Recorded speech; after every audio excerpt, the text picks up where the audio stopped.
కదిలింది మన బీసీ సైన్యం, బెదిరింది చీకటి రాజ్యం.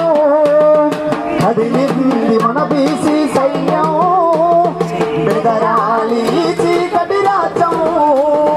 కదిలింది మన బీసీ సైన్యం, బెదరాలి చీకటి రాజ్యం. అందరం కూడా బీసీ నాయకులు అందరం కూడా దేశవ్యాప్తంగా ఉల్లగరణ చేయాలనే ఒక సబ్జెక్ట్తో పాటు విద్యార్థులకు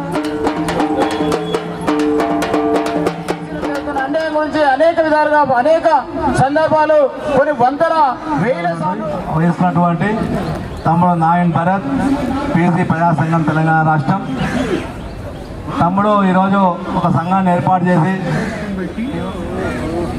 దాసురేష్ గారు, జాదవ్ శ్రీనివాస్ గారు వీళ్ళందరూ కలిసి ఎట్లయితే వాళ్ళ ఓన్ ఆర్గనైజేషన్ ప్లాన్ చేసి మళ్ళీ అన్నగారి నేతృత్వంలోనే ఆయన సూపర్విజన్లోనే పనిచేసేటటువంటి ఈ పోరాటము ఏదో క్యాజువల్ జరిగే పోరాటం కాదు, సశంక పోరాటాన్ని ఒక్కొక్క రాసింది.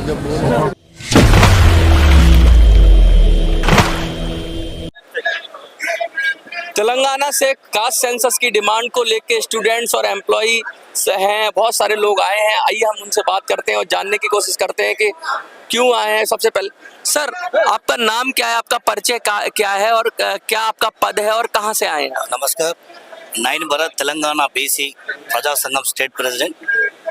వాళ్ళ తెలంగాణ రాష్ట్రంలో కానీ దేశంలో కానీ అత్యధికంగా ఉన్నటువంటి బీసీల జనాభా పెద్దది కాబట్టి ఈరోజు మేమెంతో మాకంతా ఇవాళ విద్యా రకంగా ఆర్థికంగా అన్ని రంగాలలో బీసీలు నష్టపరుస్తున్నారు. అంటే పిరికటి శాతమైనటువంటి అగ్రవర్ణాల చేతిలో అధికారం వాళ్ళ గుప్పట్లో పెట్టుకొని బడుగు బలహీన వర్గాలను ముఖ్యంగా బీసీలను అనగదొక్కుతూ ఉన్నారు. ఇవాళ మేము ప్రధానమైన డిమాండ్ ఓబీసీ మాకు పార్లమెంట్లో కానీ అసెంబ్లీలో కానీ మేము రిజర్వేషన్ పెంచాలి, దేశవ్యాప్తంగా కూడా కులగణన చేయాలి. ఇవాళ పార్లమెంట్లో పెట్టినటువంటి ఈ మహిళా బిల్లు, మన బిల్లు పెట్టిల్లు మహిళా బిల్లుకి ఒకటి, దానికి ప్రత్యేకంగా బీసీల మహిళలకు సపోర్ట్ ఇవ్వాలని చెప్పి కూడా మేము ప్రధానంగా డిమాండ్ చేస్తూ ఉన్నాం.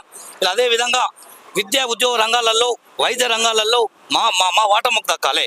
వాళ్ళ అగ్రవర్ణాల చేతిలో అన్ని రంగాలలో వాళ్ళకి ఎగిపోయిన తర్వాత ఇక చదువుకోలేక ఇలా ఒక కండక్టర్ కన్నా ఉంటాడు, ఒక అటెండర్ దగ్గర ఉంటాడు. రిక్రూట్మెంట్ లేక వాళ్ళకు రిజర్వేషన్లకు కోసమే ఆపి వారు అన్ని రకాలుగా విద్యార్థులు కానీ ఎంప్లాయీస్ కానీ నిజంగా నష్టపోతున్నారు. కాబట్టి వెంటనే దేశవ్యాప్తంగా కులగణన చేయాలి. వాళ్ళ రిక్వెస్ట్ నరేంద్ర మోడీ గారు ఇలా మేము ప్రధానంగా భారత ప్రధానికి విజ్ఞప్తి చేస్తా ఉన్నాము. దేశవ్యాప్తంగా కులగణన చేసి ఎవరు లెక్కలింది తేల్చాలి. ఇలా అదేవిధంగా తెలంగాణ రాష్ట్రంలో కూడా రాహుల్ గాంధీ గారు ఇచ్చినటువంటి ఆయన మాట ప్రకారంగా మరి తెలంగాణ రాష్ట్రంలో కూడా బీసీ కులగణన చేపట్టి మేము ఎంతున్నామో మా లెక్కలు తీసి మా బతుకులను మార్చాలని చెప్పి ప్రధానంగా డిమాండ్ చేస్తా ఉన్నాం.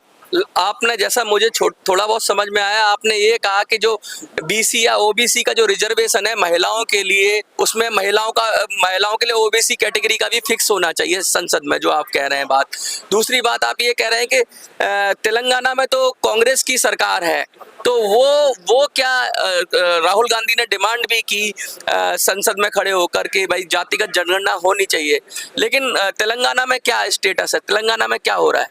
ఓకే, రాహుల్ గాంధీ గారు బీసీ కులాల మీద మాట ఇచ్చడం జరిగింది. వరంగల్ వేదిక మీద తెలంగాణ ఎలక్షన్స్, అసెంబ్లీ ఎలక్షన్స్ ముందు రాహుల్ గాంధీ గారు ఏదైతే తెలంగాణ వరంగల్ వేదిక మీద అధికారంలోకి రాగానే బీసీ కులాలను చేపడతామని చెప్పి రాహుల్ గాంధీ గారు స్పష్టమైనటువంటి వ్యాఖ్యలు మాట్లాడడం పట్ల హర్షణీయం. కాబట్టి తెలంగాణ గవర్నమెంట్, కాంగ్రెస్ గవర్నమెంట్ వెంటనే బీసీ కులగణన రాహుల్ గాంధీ గారి మాట గౌరవించి బీసీ కులగణన ఇచ్చి వెంటనే చేయాలి.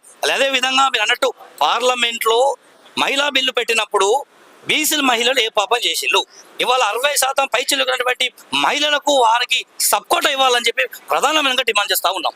कितनी आबादी है जो इससे प्रभावित इफेक्ट करेगी अगर जातिगत जनगणना हो जाए? क्या जातिगत जनगणना के बाद ये आधार मिल जाएगा कि जो देश का जो रिसोर्सेज हैं, जो देश के जो संसाधन है उनको सही हाथों में जाए? जो बीसी है, बैकवर्ड क्लासेस हैं, they want their share in the economy.